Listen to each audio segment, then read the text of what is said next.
Selesai sholat duha, saya datang ke rumah beliau pagi-pagi. Saya baru jalan kaki kira-kira 200 meter di depan rumahnya, saya lihat beliau lari pagi. Saya mempercepat langkah datang ke rumahnya, saya mengetuk pintu rumah. Ternyata beliau masuk ke dalam rumah. Ketika saya mengetuk pintu rumahnya, istrinya yang membuka pintu. Selamat pagi. Pagi. Ada apa? Ibu, saya mau ketemu Pendeta Alphonse. Istrinya langsung mengatakan kepada saya, mohon maaf, Pendeta Alphonse tidak ada di rumah. Dalam hati saya, baru yang tadi lari masuk itu siapa? Saya pulang, besok pagi saya datang lagi. Selamat pagi. Anak tertuanya yang keluar. Pagi, ada apa? Saya mau berjumpa dengan Pendeta Alphonse. Anaknya mengatakan, mohon maaf, Pendeta Alphonse tidak ada di rumah. Hari ketiga bulan pertama saya datang, selamat pagi. Anaknya juga mengatakan tidak ada di rumah. Hari keempat bulan pertama saya datang, selamat pagi. Istrinya mengatakan tidak ada. Selama 1 bulan penuh setiap pagi saya mengetuk pintu rumah itu, istri dan anaknya selalu mengatakan beliau tidak ada di rumah. Bulan kedua hari pertama saya datang, selamat pagi. Istrinya mengatakan tidak ada di rumah. Hari kedua bulan kedua saya datang, selamat pagi. Anak perempuannya mengatakan tidak ada di rumah. Begitu hari ke-15 bulan kedua saya datang, saya baru bilang selamat pagi. Istri dan anak pendeta menunggu saya di depan rumah dan memaki-maki saya di depan rumah. Bapak ini tidak bosan tiap pagi datang ke rumah kami? Kami sudah bilang Pendeta Alphonse tidak ada di rumah, Bapak masih saja datang ke rumah kami. Besok hari ke-16 bulan kedua tetap saja saya datang ke rumah itu. Sampai 2 bulan penuh saya tidak ketemu dengan Pendeta Alphonse, kecuali jawaban beliau tidak ada di rumah. Bulan ketiga hari pertama saya datang, istrinya mengatakan tidak ada di rumah. Hari kedua bulan ketiga saya datang, selamat pagi, anaknya mengatakan tidak ada di rumah. Begitu hari ketiga bulan ketiga saya datang, selamat pagi, anak tertuanya langsung mengatakan, pagi Pak Fadlan, mohon maaf, Bapak Pendeta tadi malam jatuh sakit sehingga kami bawa ke rumah sakit. Saya langsung memuji Allah dengan kata-kata Alhamdulillahirabbil alamin. Saya tidak pulang ke rumah, saya langsung dari rumah Pendeta Alphonse menuju ke rumah sakit. Ketika sampai ke rumah sakit, saya tidak langsung masuk ke ruangan itu, saya tanya di bagian resepsionis, kamar nomor berapa Pendeta Alphonse masuk tadi malam. Alhamdulillah nomor kamarnya 48. Saya tidak langsung masuk ke kamar itu, tetapi saya langsung keluar ke halaman rumah sakit. Saya beli parsel buah-buahan, saya bungkus rapi, dan itu menjadi strategi saya bisa bertemu dengan beliau di kamar tidur. Alhamdulillah,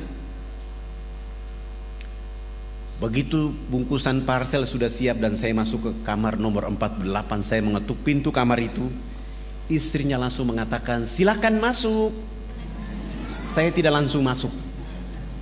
Saya membuka pintu pelan-pelan dan saya mengangkat parsel. Begitu saya mengangkat parsel, istrinya menggunakan dialek Irian dan mengatakan kepada saya bahwa, iyo silakan masuk sudah.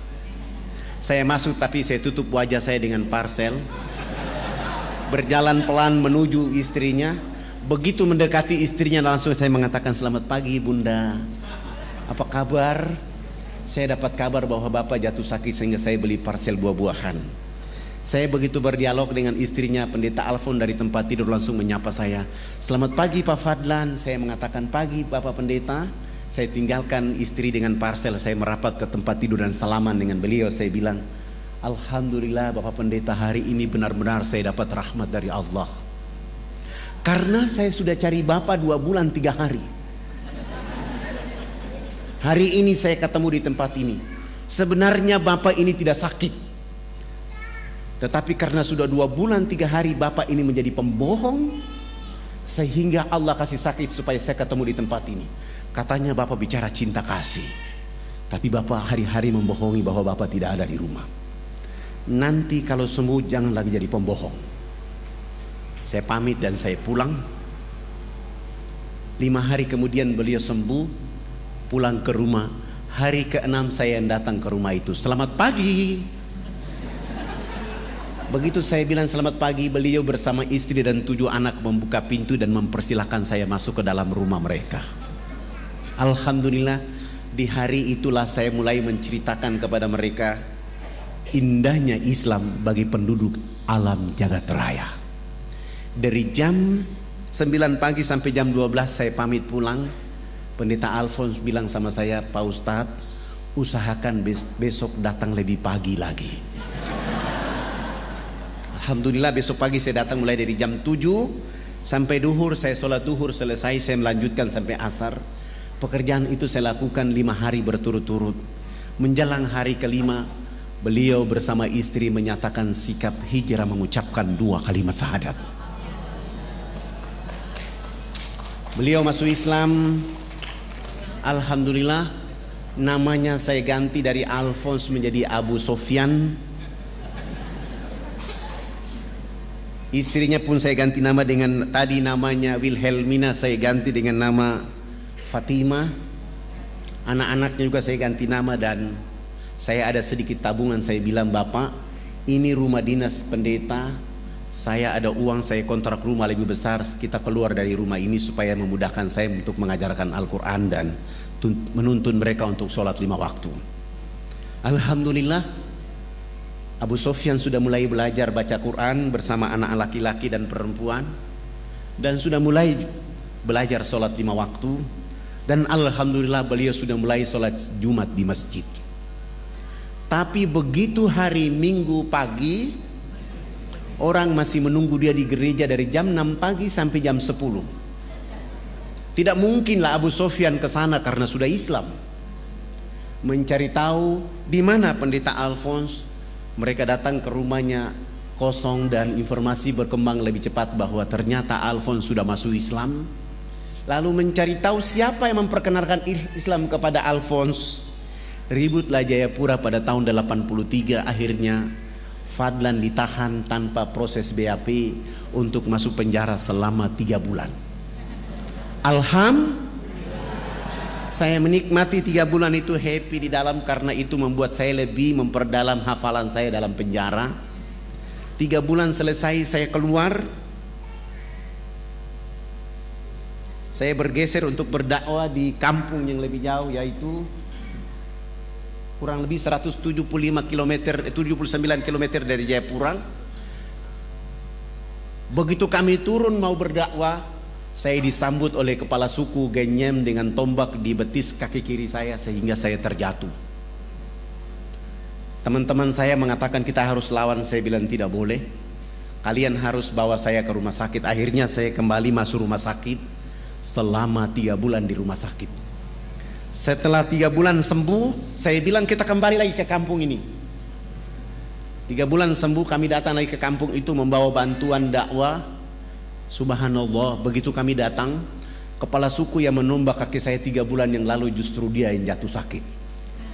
Saya bilang sama para dai, kasih naik dia di kendaraan kita dan kita bawa dia ke kota, kami rawat dia di kota selama 2 minggu.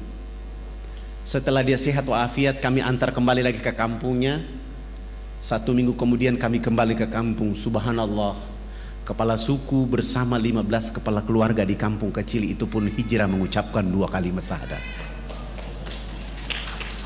Ribut lagi Jayapura, saya ditahan lagi tanpa proses BAP untuk masuk penjara selama 6 bulan. Saya menikmati 6 bulan itu dengan happy, dengan senang hati karena Allah dan Rasulnya. Saya keluar dari 6 bulan itu, tetap saja saya berdakwah di sekitar Jayapura sini. Begitu saya berdakwah, subhanallah, Allah meningkatkan kualitas dakwah. 30 kepala keluarga di sekitar Jayapura pun hijrah mengucapkan 2 kalimat syahadat. Ribut lagi Jayapura, saya ditahan lagi tanpa proses BAP untuk masuk penjara selama 9 bulan. Saya menikmati itu sampai hari terakhir dari bulan ke-9. Orang yang biasa menangkap saya di 3 bulan yang pertama, 6 bulan yang kedua, dia datang, dia buka gembok penjara itu, dia maki-maki saya di depan penjara. Bapak ini kenapa tidak takut dengan penjara? Tiap bulan tidak ada orang lain yang masuk ke ruangan ini kecuali Anda. Saya bilang sama beliau, abang, saya bukan maling, saya juga bukan pembunuh, saya juga bukan pemberontak. Saya hanya ingin mencerdaskan saudara saya di negeri ini agar pasti mereka tunduk memuji Allah dan mengikuti Rasulullah Muhammad SAW. Tidak apa-apa abang menangkap saya, tidak apa-apa. Saya justru bahagia abang menangkap saya. Tapi abang akan ditangkap oleh Allah suatu saat nanti, dan abang akan disiksa oleh Allah habis-habisan. Karena abang salah menampak orang yang sedang berdakwah. Bahasa saya ini membuat dia ketakutan dan dia bilang sama saya, jangan kau kasih takut-takut saya. Oh, ternyata dia juga ketakutan. Dia tidak bawa pulang saya ke posko dakwah saya, tapi dia bawa pulang saya ke rumah. Dia suruh 5 anak dan istrinya berkumpul di ruang tamu dan saya mendakwai mereka. Dan ini dakwah saya paling tercepat. 8 jam kemudian beliau bersama istri dan 5 anak pun hijrah mengucapkan 2 kalimat syahadat. Ketika dia masuk Islam, sudah tidak ada lagi orang yang menangkap saya. Saya mulai berpikir bahwa dakwah itu kalau dilakukan dengan sungguh-sungguh ikhlas, insya Allah hidayah akan lebih cepat daripada angin. Akhirnya saya mengumpulkan para dai supaya kita akan melakukan dakwah itu menjadi pekerjaan bergengsi dari Allah. Dan saya mengatakan kepada seluruh dai yang ada di Irian, pekerjaan yang paling bergengsi adalah dakwah. Siapa orang yang melakukan pekerjaan bergengsi ini, maka aktivitas kehidupannya dijauhkan dari segala fitnah.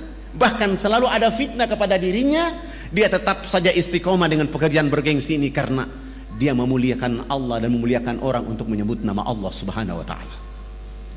Kami mulai berpikir mencari daerah yang lebih jauh, yaitu jalan dari Jayapura ke Wamena. Karena waktu itu kami belum punya fasilitas dakwah. Akhirnya mau dan tidak mau jalan kaki dari Jayapura ke Wamena. Berapa lama? 3 bulan baru sampai.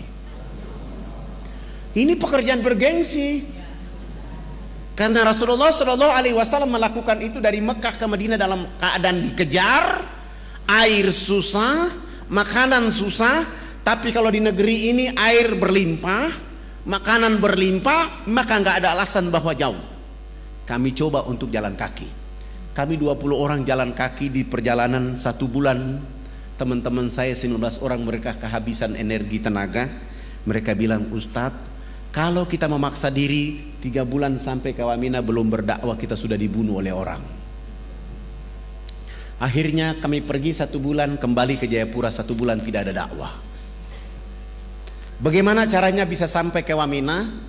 Saya mulai menggunakan siasa, yaitu saya ke kantor desa supaya nama kami semua diganti. Foto-foto kami, KTP-nya diganti nama, yang nama Abidin dengan nama Markus, yang nama Zainuddin dengan nama Wilhelmus, yang nama Abidin dengan nama Paulus, yang nama Fadlan dengan nama Leo. Agamanya dikasih kosong. Dengan cara ini baru kami bisa beli tiket pesawat misionaris. Begitu membawa nama Markus, akhirnya bisa dibeli. Kami beli tiket semuanya. Sesudah itu besok pagi kami akan terbang ke Jayapura. Malam harinya kami menyediakan modal dakwah berupa sabun mandi 7 karton, sampo 7 karton, odol 7 karton, sikat gigi 7 karton, dan pakaian layak pakai 7 karung. Mencoba untuk berdakwah di Wamena. Alhamdulillah 45 menit kemudian kami tiba di Wamena. Ketika kami sampai ke Wamena, kami disambut oleh saudara-saudara kami, tapi sayang mereka dalam keadaan telanjang. Mohon maaf, ini bukan porno. Mereka dalam keadaan seperti ini.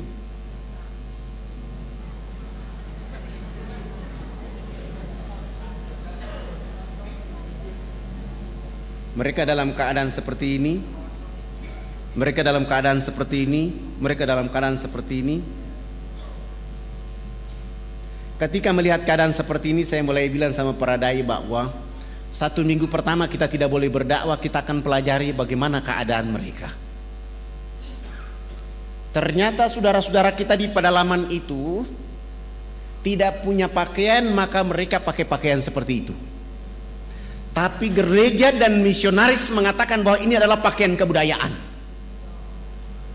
Setelah mereka dibiarkan memakai pakaian seperti itu, saudara-saudara kita di pedalaman itu juga dilarang tidak boleh mandi menggunakan air bersih. Mereka hanya boleh mandi dengan melulurkan tubuh badannya dengan minyak lemak babi. Sudah tidak pakai baju, pakaian, badannya dilulurkan dengan lemak minyak babi, bau badan yang sangat tidak enak. Mereka berdiri dengan jarak 500 meter dari arah mata angin kita di sini yang hancur. Bau yang sangat tidak enak. Setelah dalam keadaan kondisi seperti itu, orang asing itu melalui Australia membawa minuman keras masuk melalui Port Moresby dengan pesawat kecil itu masuk ke pedalaman-pedalaman ini, kasih minum saudara-saudara kita di sana. Mereka minum, mereka mabok, ada yang teler dan tidur dengan babi dalam kandang. Ada ibu-ibu kita yang melahirkan di pedalaman-pedalaman itu seperti binatang yang beranak di bawah pohon. Begitu bayinya keluar dari rahimnya, untuk memutuskan ari-ari dengan bayi menggunakan ujung batu yang tajam. Sesudah itu ibu anak manusia itu dilarang menyusui anak kandungnya dengan air susu di sebelah kanan. Dia hanya boleh menyusui anak kandungnya dengan air susu di sebelah kiri. Air susu di sebelah kanan dipersembahkan untuk anak babi. Mohon maaf, ini juga bukan porno, ini sengaja saya tunjukkan. Babi di sebelah, anak kandungnya di sebelah kiri. Begitu kami menonton ini, melihat keadaan ini, kami 20 orang semua menangis, mencium bumi Allah dan mengatakan kepada Allah, ini sungguh kita yang paling berdosa. Kenapa? Kita sudah merdeka bertahun-tahun, masih ada warga negara kita yang dibiarkan oleh orang lain di negeri ini dalam keadaan seperti itu. Saya bilang sama teman-teman, ini tidak ada cara lain, tidak ada peraturan lain kecuali dakwah dengan Islam. Bagaimana cara berdakwah? Menurut Allah dalam surat An-Nahl ayat 125. Surat 16 ayat 125. Serulah manusia ke jalan agama Tuhanmu dengan hikmah, arif, bijaksana. Berdialog dengan mereka pun dengan arif dan bijaksana. Kepada siapa Allah beri petunjuk, kepada siapa Allah sesatkan. Saya mentadaburi ayat ini dengan menggunakan sabun mandi. Minggu kedua hari pertama, saya mulai mengajak kepala suku besarnya, kami bawa dia ke sungai. Begitu sampai ke sungai, saya bilang, Bapak ikut kami loncat masuk ke dalam sungai. Kami 20 orang ditambah kepala suku bersama-sama jebur masuk dalam sungai. Sesudah itu naik, saya bilang kepala suku berdiri di samping kanan saya, para dai 19 orang berdiri di depan, dan saya bilang sama kepala suku, Bapak ikut gerakan kami. Saya kasih beliau satu sabun dan saya bilang, Bapak ikut gerakan kami. Begitu kami gosok sabun di sebelah kanan, kepala suku ikut gosok sabun di sebelah kanan. Kami gosok sabun di sebelah kiri, kepala suku ikut gosok sabun di sebelah kiri. Sesudah itu saya ambil sabun dari tangan kepala suku, saya ganti dengan sampo.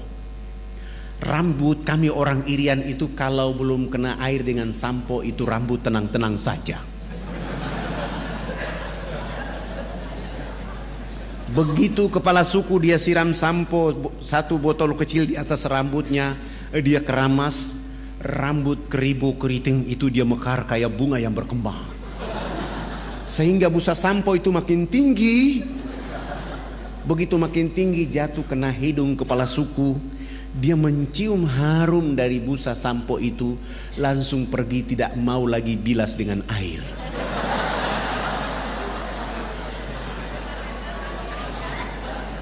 Begitu dia jalan, para dai mengatakan, Bapak kepala suku, harus disiram dengan air. Kepala suku menjawab, tidak anak, ini wangi. Rupanya selama hidupnya baru pertama mencium bau harum. Kepala suku ini 6 hari berturut-turut mandi tidak pernah bilas dengan air. Di hari ke-6 beliau ikut kami datang mandi jebur dalam sungai. Sesudah itu naik, beliau gosok sabun, gosok sampo, dia pakai koteka kayak tadi, berjalan kayak kuntilanak yang berjalan. Kena matahari, busa sabun itu kering di badan, busa sampo kering di rambut. Kepala suku langsung ke kebun bekerja seperti biasa seorang petani. Jam 2 siang dia pulang ke rumah. Pada saat pulang ke rumah Allah turunkan rahmat berupa hujan kena di tubuh badan. Busa sampo dan busa sabun yang tadi kering itu muncul kembali. Beliau gosok-gosok sampai hilang itu busa sampo dan sabun. Allah ganti dengan kesegaran jasmani. Kepala suku ini tiba di rumah, tidur dari jam 3 sore sampai jam 9 pagi hari berikutnya. Begitu pagi-pagi kami datang ke rumahnya jam 9 pagi, kepala suku langsung angkat bicara. Anak, mandi yang benar itu yang anak ajarkan. Bapak kemarin dimandikan oleh Tuhan Sang Pencipta sehingga Bapak tadi malam tidur menjadi enak. Selama ini Bapak belum pernah tidur enak seperti tadi malam. Oh, bagaimana kalau pagi ini Bapak ikut mandi? Beliau dengan senang hati ikut kami ke sungai. Hari itu baru mandi dan resmi bilas. Naik tidur dari jam 9 pagi sampai jam 3 sore hari itu. Begitu dia bangun tidur, di sana ada kecerdasan, di sana ada pencerahan. Dia mulai kampanye kepada 28 titik adat beliau. Besok pagi yang berkumpul di lapangan dekat sungai itu sebanyak 3.712 orang. Laki, perempuan, tua, muda, besar, kecil untuk mengikuti materi mandi menggunakan sabun mandi yang kami bawa dari Jayapura. Begitu kami ajar dari jam 8 pagi sampai masuk waktu jam 12 siang belum tuntas karena orang saking banyak. Saya skorsing pelajaran mandi karena kami mau sholat duhur. Kami kalau di pedalaman Irian itu tidak bisa sholat di atas permukaan bumi karena babi sangat banyak. Kebetulan kami 1 minggu sudah buat panggung di tengah-tengah lapangan itu menjadi masjid dan musola kami. 3.712 orang itu saya bilang sama kepala suku, yang sudah mandi jangan pulang, yang belum mandi juga jangan pulang. Nanti kami selesai sholat duhur kami akan melanjutkan pelajaran mandi. Mereka 3.712 orang itu mereka dulu di bawah panggung dan kami 20 orang naik di atas panggung. Salah satu dai dia qomat dan saya takbir. Allahu Akbar. 19 dai ini juga takbir Allahu Akbar. Begitu kami takbir, 3.712 orang itu mereka bangkit dari tempat duduknya. Mereka tawaf dengan arah berjalan, arah jarum jam, tawaf keliling panggung sholat. Apa yang mereka lakukan? Mereka berputar keliling panggung sholat dengan berlawanan arah jarum jam seakan-akan orang lagi tawaf di Ka'bah. Mereka perhatikan gerakan-gerakan sholat duhur yang kami lakukan.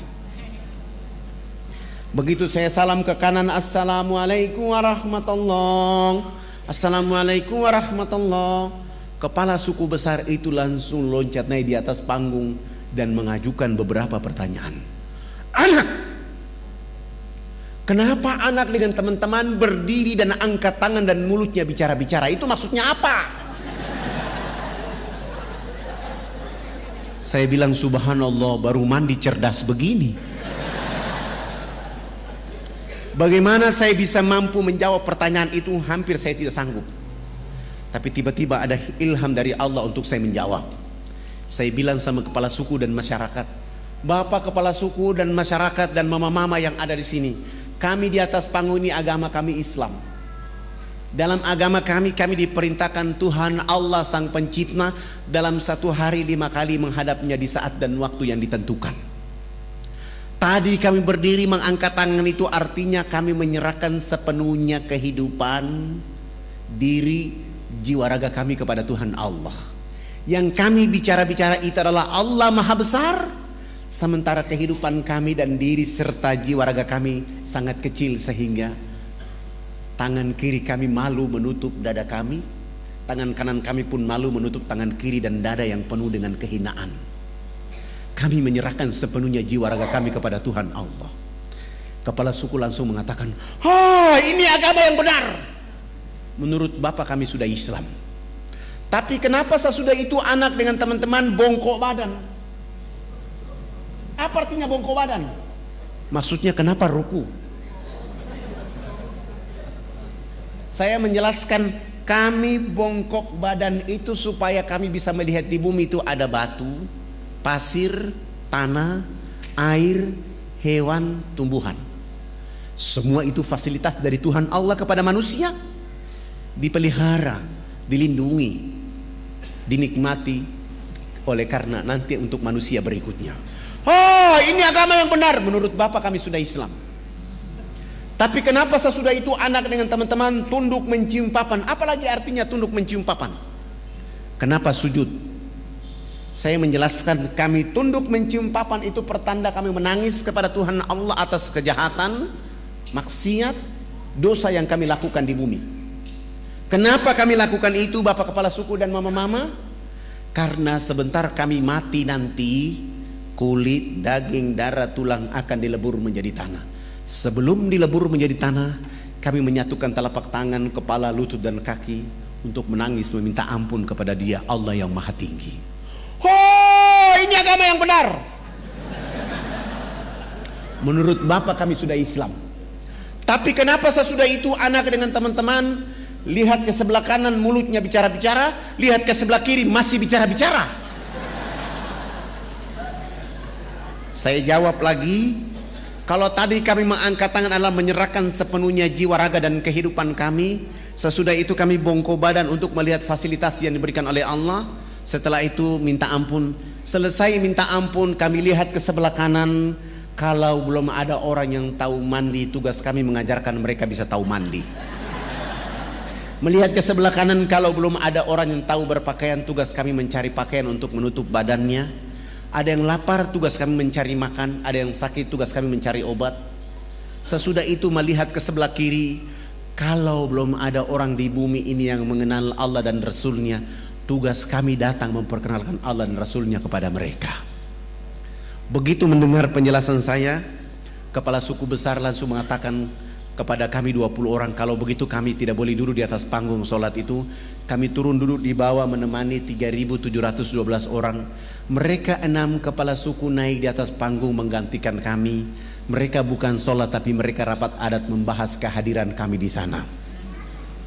Rapat adat 1,5 jam kemudian, Kepala Suku Besar menyampaikan pengumuman kepada 3.712 orang di lapangan itu.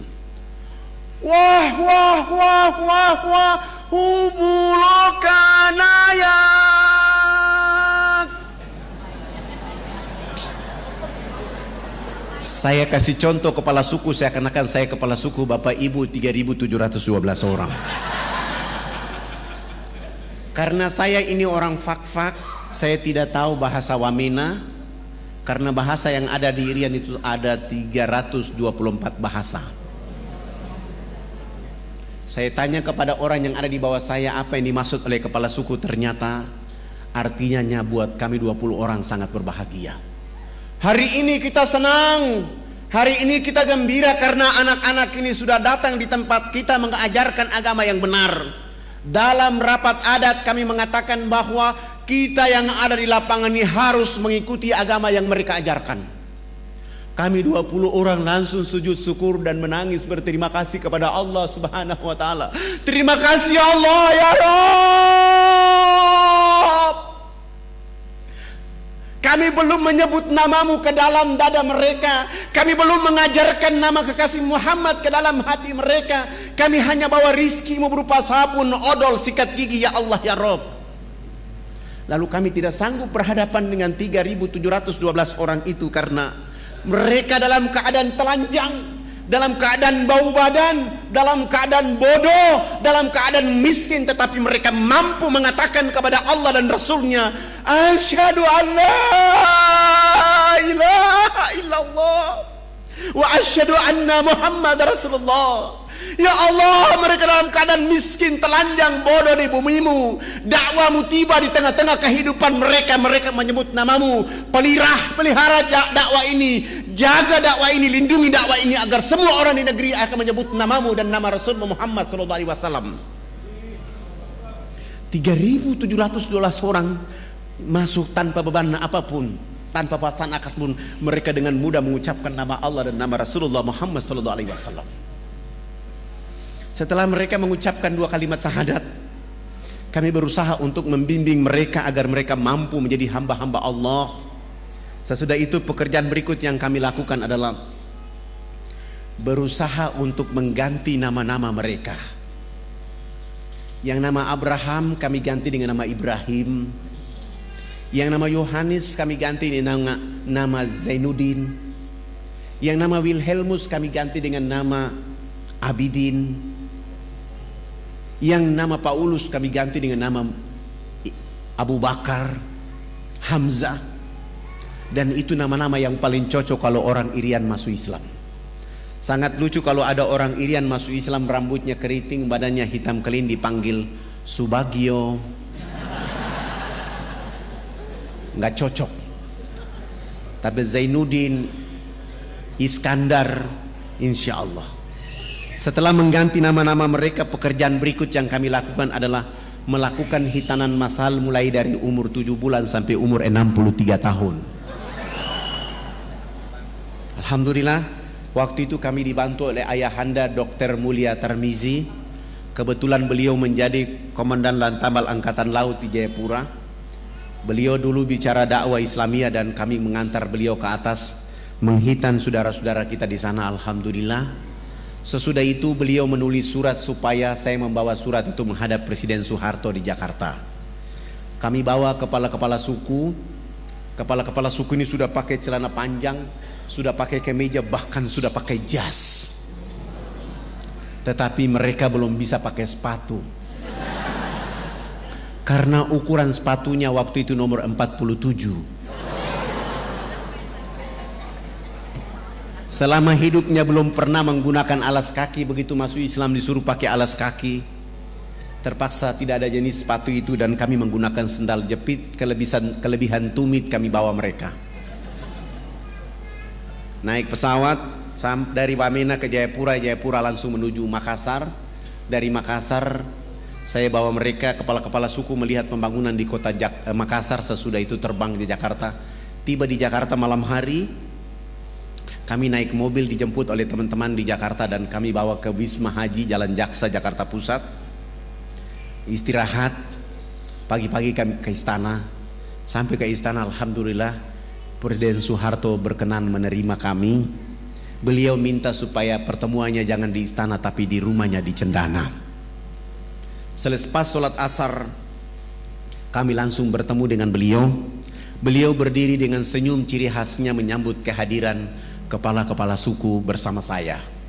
Kepala negara menyambut kepala suku, saling berpelukan, salaman. Sesudah itu dibawa masuk ke dalam ruang tamu, dikasih makan, dikasih minum, dikasih oleh-oleh. Setelah diberikan oleh-oleh, Pak Harto minta supaya kepala sukunya konferensi pers. Lalu kepala suku angkat bicara waktu itu. Bapak tidak pantas jadi presiden. Presiden macam apa hanya bangun Makassar, presiden macam apa hanya bangun Jakarta. Pemilu nanti saya akan bicara supaya tidak boleh lagi dipilih Haji Muhammad Soeharto jadi presiden. Kepala suku ini bicara berapi-api tapi pakai bahasa Wamena, Pak Harto juga tidak tahu.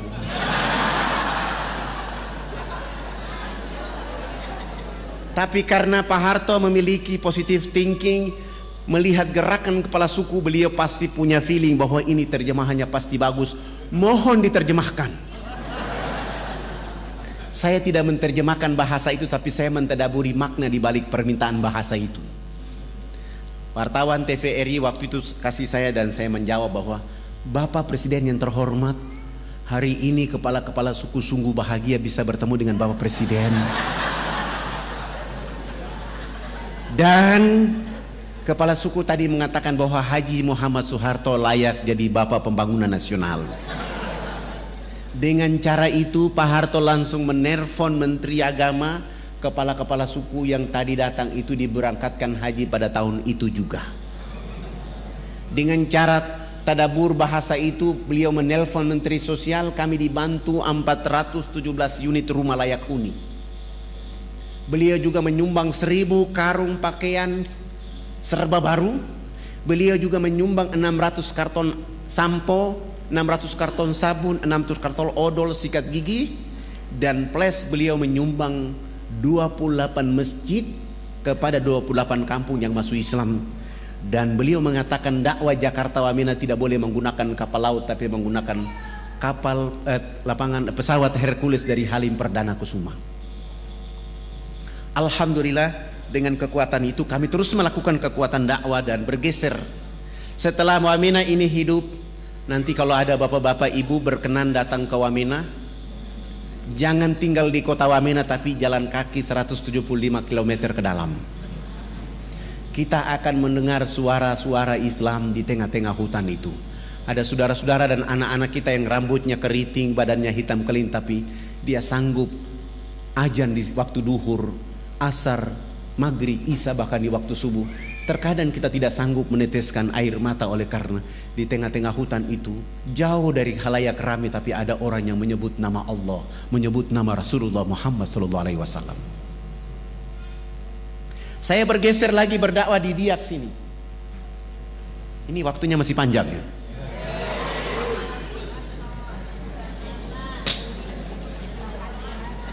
Ketika saya berdakwah di Biak, saya sudah berdakwah selama 5 hari. Pendeta Alexander melihat saya dan mengetahui saya ada di Biak, dan beliau datang mengusir saya dari Biak. Beliau bertemu dengan saya dan beliau mengatakan, Pak Fadlan, tidak boleh Anda bicara Islam di negeri ini. Saya bilang sama beliau, abang, saya orang ustadz orang Irian, abang pendeta orang Irian, saya boleh bicara Islam di sini karena agama pertama ada di Irian adalah agama Islam.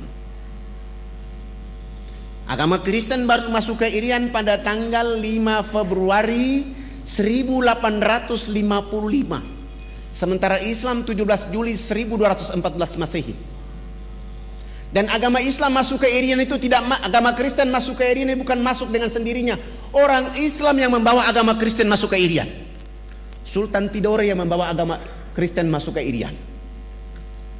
Maka saya berhak bicara agama Islam di sini. Beliau mengatakan tidak boleh Anda bicara Islam di sini. Kalau Anda bicara Islam di sini, saya dengan masyarakat Kristen akan mengancam kalian. Saya bilang, Pak Pendeta, alasan apa saya tidak boleh bicara agama Kristen di Irian, agama Islam di Irian? Beliau mengatakan kepada saya bahwa, Pak Fadlan, Anda tidak boleh bicara agama Islam di Irian karena Irian sudah dibeli oleh Yesus Kristus. Oh, Pak Pendeta, kalau Irian sudah dibeli oleh Yesus Kristus, mana kwitansi dari Yesus?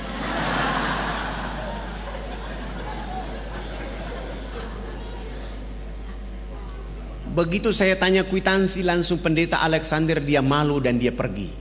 Saya tetap berdakwah di Biak selama 3 bulan. Kebetulan ada acara Isra Mi'raj. Saya diundang untuk menyampaikan hikmah Isra Mi'raj oleh ibu-ibu Dharma Wanita dan Majelis Ta'lim di Biak. Salah satu peserta tamu yang diundang adalah pendeta Alexander Robobiar. Begitu saya datang, dipanggil langsung naik di atas mimbar. Begitu saya mengatakan Assalamualaikum warahmatullahi wabarakatuh, saya lihat ada pendeta di bawah. Saya tadi mau bicara tentang pentingnya sholat. Begitu saya lihat wajah pendeta Alexander, saya rubah bicara saya. Saya bilang begini, tidak ada agama di muka bumi ini yang diberi peluang dan kesempatan oleh Allah kecuali agama Islam.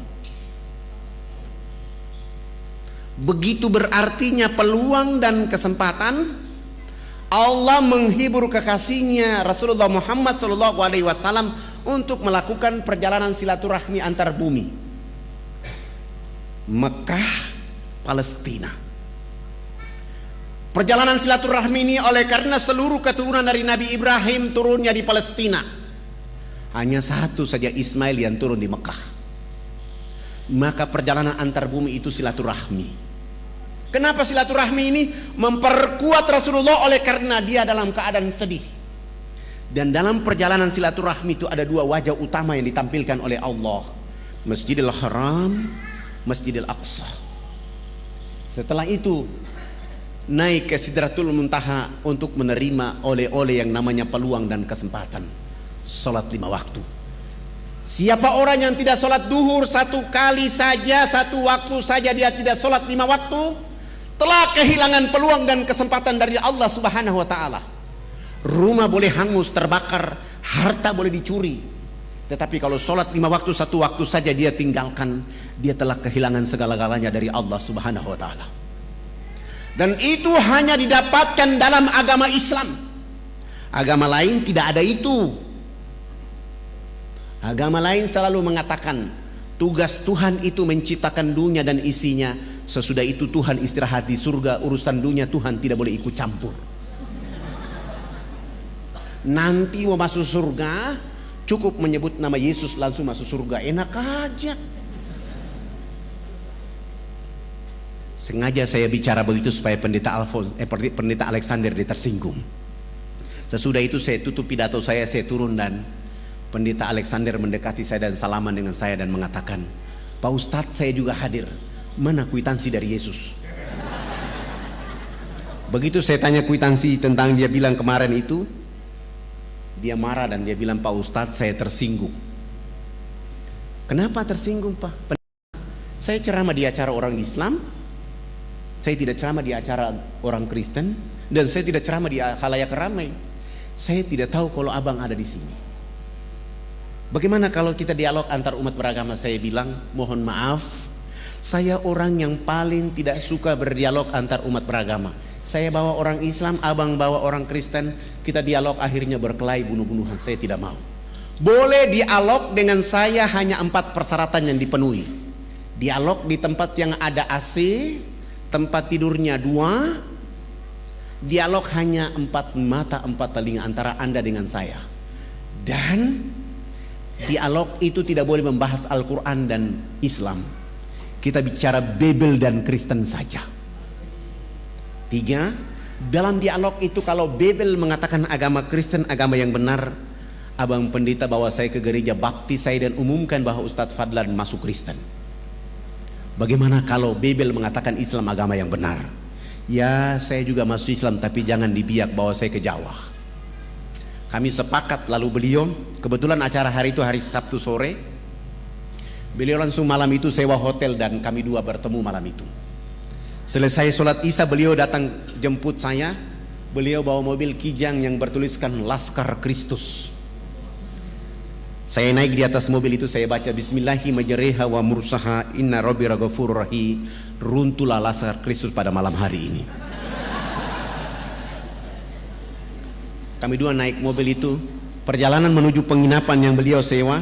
Saya bilang sama beliau, saya bilang, "Abang pendeta, saya lihat abang malam ini kayak muridnya Yesus dan saya lihat bahagia sekali." Beliau marah-marah, "Tidak usah kita bicara di sini, kita bicara di tempat yang saya sudah bayar." Oh, emosinya mulai naik dan sengaja saya mempermainkan emosinya dia. Kami sampai di hotel, kami sudah turun, duduk berhadap-hadapan dan saya bilang sama beliau, "Abang tuan rumah, saya ini tamu. Alangkah indahnya abang yang berdoa duluan." Lalu beliau berdoa, "Ya Bapa kami dalam surga, dituduskan dengan namamu di bumi seperti di surga. Terima kasih Tuhan, Engkau telah memberikan kepada kami makanan yang secukupnya. Terima kasih pula Tuhan, Engkau pada malam hari ini telah mempertemukan saya dengan seorang domba tersesat. Aku ingin menjadikan dia atas nama Engkau Yesus Juru Selamat abadi selama-lamanya." Oh, dalam doanya dia bilang saya domba tersesat. Saya tidak baca doa, saya baca doa ilmu rukyat. Saya rukyat dia malam itu. Al-Ikhlas, Al-Falaq, An-Nas, ayat Al-Fatihah, ayat kursi, Al-Baqarah ayat 1 sampai dengan 5 dilanjutkan ayat kursi. Sesudah itu raditu billahi rabba wa bil islami dina wa bi Muhammadin nabiyya wa rasula rabbi ji'ni ilma wa razukni fahma inna dina indallahil islam al yawma akmaltu lakum dinakum wa atmamtu alaikum ni'mati wa raditu lakumul islam dina. Al-Fatihah. Sesudah itu saya bilang sama beliau, "Tadi abang yang berdoa duluan, saya juga posisi saya menjadi tamu. Alangkah tidak etis kalau saya yang bertanya duluan. Maka hari ini saya yang bertanya duluan. Tolong ceritakan kepada saya pada tanggal berapa Babel turun dan tempat di mana turunnya Babel dan apa kata-kata Yesus ketika menerima Babel."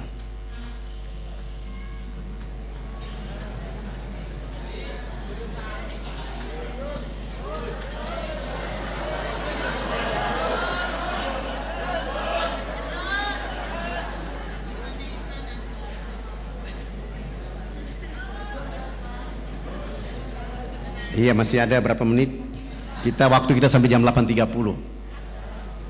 Alhamdulillah, saya rukyat selesai, mulai berdoa dan beliau bilang, Beliau mulai membuka Bible, Paulus, Matius, Yesaya, Markus. Dia tidak menemukan ayat itu dan saya bilang sama beliau, coba bantu saya lihat Yesaya 12 ayat 29. Di situ ada informasi, beliau baca, saya bilang itu kan kitab suci abang, silakan baca, saya ingin mendengar. Akan datang seorang nabi, diajarkan kitab kepadanya dengan kata-kata baca. Nabi itu mengatakan, aku tidak dapat membacanya. Ayat ini sekarang tinggal nomor ayat, isi ayat tidak ada. Cetakan terakhir saya periksa tidak ada isi ayatnya. Supaya abang lebih kuat, tolong lihat Matius 7 ayat 21-23. Yesus akan mengusir orang-orang yang menyebutnya Tuhan. Terbitan baru merubah. Yesus menolak disebut guru yang baik. Begitu beliau baca, beliau bilang, saya bilang sama beliau, bagaimana? Beliau bilang sama saya, Pak Ustadz, ayat ini salah cetak ini. Bagaimana mungkin salah cetak, yang mencetaknya adalah doktor? Kalau mereka salah cetak berarti Allah menutup hati mereka, menutup mata mereka. Karena Injil 62 sampai hari nama ini masih ada. Akhirnya kami tidur. Beliau bilang, udah Pak Ustadz, kita mengantuk dan sebaiknya kita tidur. Sudah jam 2 malam. Akhirnya kami tidur, saya masuk kamar mandi wudu. Sesudah itu saya baca doa dan tidur. Ternyata beliau belum tidur. Beliau masih menggunakan satu ilmu untuk menghantam saya, namanya hipnotis. Saya tetap memperhatikan itu dan ayat kursi tetap saja saya baca di saat saya tidur. Alhamdulillah saya yang bangun sholat subuh, dia yang ketiduran. Setelah saya sholat subuh selesai, lihat sudah jam 8 pagi, saya kasih bangun beliau. Saya bilang, abang katanya mau ke gereja, silakan bangun dan ke gereja. Beliau bangun dan ke gereja, tidak pakai jas lagi, pakaian biasa saja, sampai ke gereja, naik di atas mimbar dan mengatakan di dalam gereja bahwa hari ini saudara-saudara hamba Tuhan, terakhir saya berdiri di mimbar ini, hari ini saya keluar dari agama ini. Dia dikejar sampai 3 jari kaki sebelah kirinya dipotong. Yang membuat dia yakin, hakul yakin, karena mestinya ketika terpotong harus darah tercecer keluar dari tubuh badannya. Ternyata satu tetes pun tidak keluar. Dia lari sampai ke kamar hotel itu, baru darah keluar. Akhirnya beliau bilang, selamatkan keluarga saya, selamatkan saya karena saya mau masuk Islam. Subhanallah. Saya telepon teman-teman dokter muslim menyelamatkan dia, dan kami lari dari Biak ke Jayapura, Jayapura terbang ke Makassar, langsung ke Jakarta, dan beliau masuk Islam di Islamic Village di Tangerang di depan ayahanda Yuna Nasution. Sesudah itu disuruh ke Mesir belajar Islam selama 6 tahun di Mesir. Kembali ke Indonesia menjemput istrinya menunaikan rukun Islam yang kelima. Sesudah haji kami antar kembali ke Biak. Di Biak beliau mewakafkan tanahnya 2.500 meter untuk kami bangun sebuah masjid. Subhanallah, masjid itu dibangun selesai. Kami sholat subuh berjamaah, kami bangkit dari sujud akhir, beliau tidak bangkit dari sujud. Beliau langsung meninggal dunia dalam keadaan sujud itu. Spektakuler. Hari ini anak-anak beliau bersama kami sedang belajar di Sudan khusus untuk hadis Rasulullah, memahami hadis Rasulullah. Yang satu lagi masih ada di Medina, dengan harapan nanti pulang kami akan memperkaya dakwah dengan Islam. Bapak Ibu yang dirahmati oleh Allah Subhanahu wa taala, saya belum masuk ke cerita inti, kita masih di pembukaan. Tapi karena waktu sudah diminta oleh panitia dengan berdoa, saya minta mungkin kita akan nonton. Saya ada bawa CD, ada 100 CD, silakan dibagikan gratis. Saya serahkan kepada panitia, nanti panitia yang mengaturnya. Kalau yang tidak kebagian mohon di copy, disebarluaskan. Saya ingin cerita bahwa hari ini kita sudah bangun 1049 masjid di seluruh Irian. Hari ini sudah ada 229 kepala suku masuk Islam, dan 16 pendeta, 3 pastor pun hijrah menjadi Muslim. Dan kami terus bergerak sehingga 171.000 orang mualaf di Irian dengan harapan kita akan membuat negeri ini menjadi negeri muslim terbesar. Dan hari ini yang mayoritas di Irian adalah muslim. Penduduknya 3.700.000, umat Islam sudah 2.500.000. Dari 2.500.000 itu penduduk Ansor dan Muhajirin bersama-sama. Dan saya mohon doa dari Bapak Ibu, jangan lupa mendoakan kami, karena selepas dari sini kami akan membangun satu masjid di Jayapura dan di Manokwari. Ada 2 masjid yang akan kami bangun. Masjid itu dengan nama yang sama, Masjid Yesus bin Maryam. Saya akan bangun masjid ini sebagai upaya untuk membuat saudara-saudara kita bertanya, kenapa memberi nama Masjid Yesus bin Maryam? Saya akan menjelaskan kepada mereka tentang Babel Markus. Aku melakukan kehendak Bapakku di surga, Tuhanku dan Tuhanmu Esa. Dan saya sampingnya saya tulis Qul huwallahu ahad, Allahus samad, lam yalid wa lam yulad wa lam yakul lahu kufuwan ahad. Dan saya akan menjelaskan kepada mereka tentang ayat ini supaya mereka akan faham, sehingga tidak boleh mereka melakukan sesuatu. Alhamdulillah, walaupun saya sudah ditombak berkali-kali, sudah dipanah berkali-kali, dan sudah terancam mau dibunuh, tapi bagi saya itu adalah kapsul-kapsul untuk terus berdakwah. Bagi saya itu adalah vitamin-vitamin untuk membawa nama Allah dan Rasul kepada orang-orang yang tidak mengerti, sehingga orang akan bangkit mengenal Allah, sehingga mereka akan tunduk memuji Allah Subhanahu wa taala. Saya punya cita-cita, kalau hari ini kita orang Indonesia sudah punya serambi Mekah, maka alangkah tidak layak serambi Madinah ada di Madura. Tidak layak. Serambi Madinah itu paling cocok ada di Nuar. Kenapa? Karena orang yang pertama sholat subuh di tanah air Indonesia bukan orang Kediri, bukan orang Makassar, bukan orang Jakarta, bukan orang Madura, bukan orang Aceh, tapi orang Irian lah yang pertama sholat subuh di tanah air Indonesia. Orang Irian yang pertama sholat Jumat di tanah air Indonesia. Orang Irian yang pertama buka puasa di tanah air Indonesia. Orang Irian yang pertama sholat Idul Fitri, sholat Idul Adha di tanah air Indonesia. 2 jam kemudian baru orang di Kediri.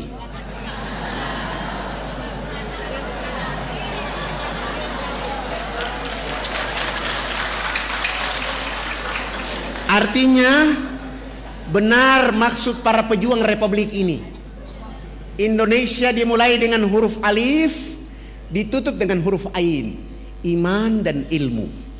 Maksudnya adalah orang Irian itu dengan iman, dengan ilmu, rambutnya keriting, badannya hitam kelim, tetapi dia yang mengatakan awal menjemput fajar. Allahu Akbar, Allahu Akbar, as-salatu khairum minan naum. Walaupun Mekah dan Madinah di situ tempat turunnya Nabi dan Rasul, tapi dia 8 jam kemudian. Walaupun Rasulullah mendakwakan Islam di sana, tapi keberkahan itu diawali dari Republik Indonesia, dari saudaranya yang rambut keriting hitam kelim. Sesudah itu baru yang lain. Artinya Islam begitu spektakuler buat penduduk bumi. Begitulah kemuliaan dakwanya Rasulullah. Begitulah kehebatan agama Islam. Tidak membedah-bedahkan yang keriting dan lurus, suku dan ras, tapi mereka bersama-sama diterkam dengan ayat-ayat Allah, sehingga mereka menjadi cerdas, mereka menjadi mulia.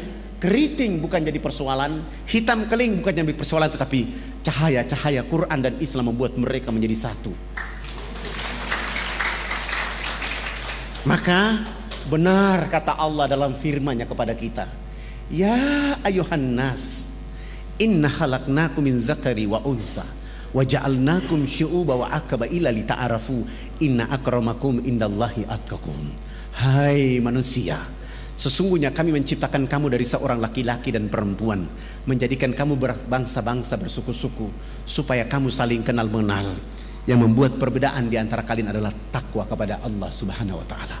Takwa tidak hanya milik pada orang hitam keriting, tapi milik semua apabila keimanan itu dekat dengan mereka. Demikian itu yang bisa disampaikan. Perlu kita memutar CD? Oke, sudah tidak bisa, tidak ada waktunya. Mungkin nanti sudah ada CD-nya bisa diputar. Untuk itu saya mengajak kita, mari kita sama-sama memohon ampun kepada Allah Subhanahu wa taala, menghadirkan jiwa raga kita memuji Allah Subhanahu wa taala, bersalawat kepada Rasulullah Muhammad sallallahu alaihi wasallam dengan satu harapan, tempat ini, majelis ini menjadi telaga-telaga perbaikan jiwa raga kita, telaga-telaga untuk membuat kita sepanjang hari, setiap minggu, setiap pekan kita mampu menyelam ke dalam telaga ini untuk bertemu Allah dan Rasul-Nya, dan menjadikan Kediri menjadi kiprah timbulnya dakwah terbaik. Ulama-ulama dan para mubalik-mubaliknya tampil untuk mengantarkan kalimat hak kepada seluruh penduduk yang ada di tanah air yang kita cintai.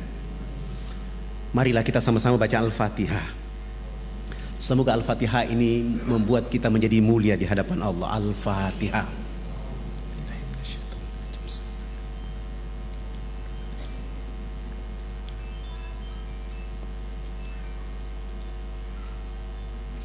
Inna Allaha wa malaikatahu yusalluna 'alan nabi. Ya ayyuhalladzina amanu sallu alaihi wa sallimu tasliman. Allahumma salli ala sayyidina Muhammadin fil awwalin wal akhirin. Allahumma salli ala sayyidina Muhammadin fin nabiyyin wal mursalin. Allahumma salli ala sayyidina Muhammadin fi kulli waqti wa khin. Wa sallam radhiyallahu tabarak wa ta'ala an sadatina ashab Rasulillahi ajmain. Amin. A'udzu billahi minasyaitonir rajim. Bismillahirrahmanirrahim. Hamdan syakirin, hamdan hamidin, hamdan naimin, hamdan yuafi ni'amahu wa yukaffi majidah.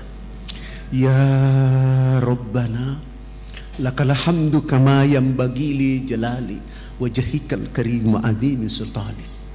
Allahumma salli ala sayyidina Muhammadin wa ala alihi sayyidina Muhammad.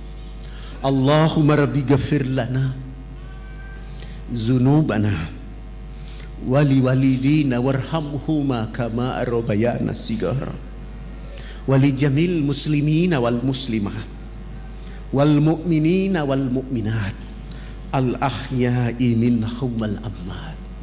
Allahumma rabbana zalamna anfusana wa in lam taghfir lana wa tarhamna lanakunanna minal khasirin. Rabbana zalamna anfusana wa in lam taghfir lana wa tarhamna lanakunanna minal khasirin. Rabbana zalamna anfusana wa in lam taghfir lana wa tarhamna lanakunanna minal khasirin. Rabbana la tu'akhizna in nasina wa ata'na.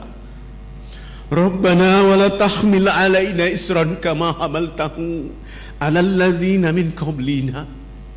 Rabbana wa la tuhamilna ma la taqata lana bi.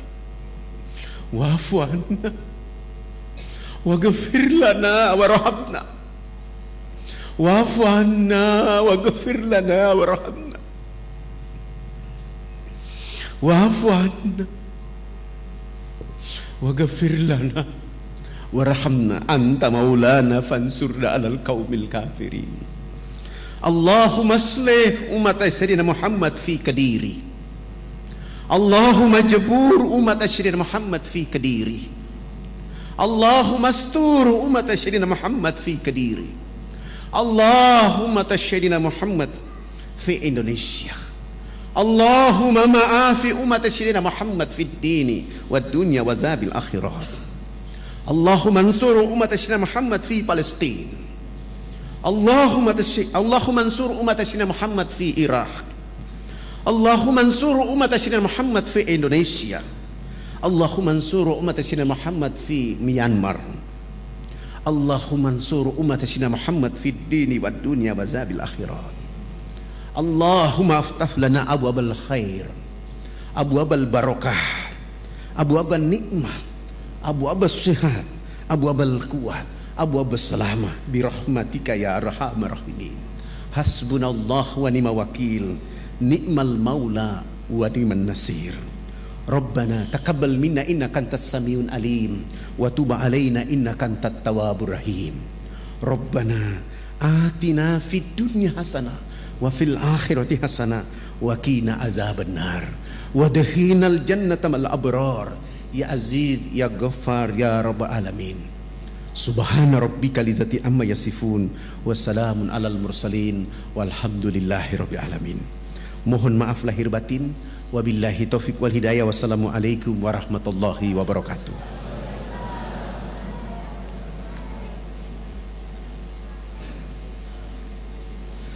Subhanallah, alhamdulillah, wa la ilaha illallah, wallahu akbar.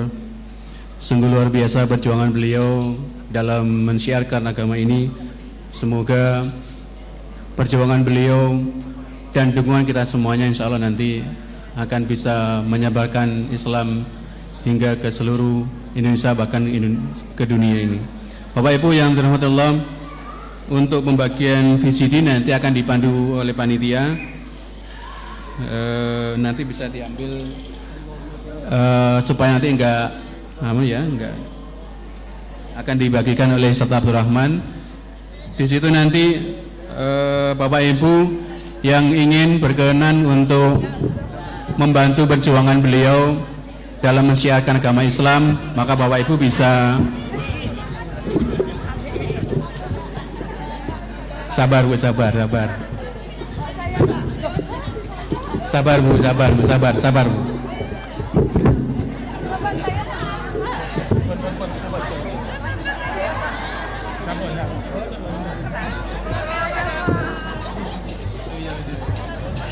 Untuk yang belum kebagian, insya Allah IKD akan menggandakan. Insya Allah untuk akad depan bisa diambil di panitia.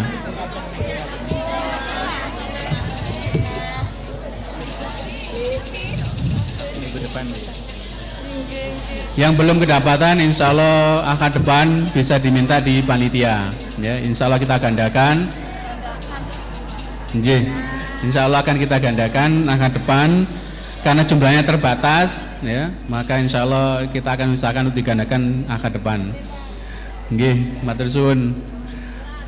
Bapak Ibu yang dirahmati Allah, demikian pengajian akad bagi kadi pada pagi hari ini. Mari kita sama-sama akhiri kajian kita dengan bacaan hamdalah, istighfar dan doa akhir majelis. Alhamdulillahirabbil alamin, astaghfirullahaladzim, subhanakallahumma bihamdika, asyhadu an la ilaha illa anta, astaghfiruka wa atubu ilaik. Dari kami mewakili seluruh panitia, seluruh panitia dari pengajian akad ini, ada kurang lebihnya mohon maaf yang sebesarnya. Billahi taufiq wal hidayah. Afu minkum. Wassalamualaikum warahmatullahi wabarakatuh.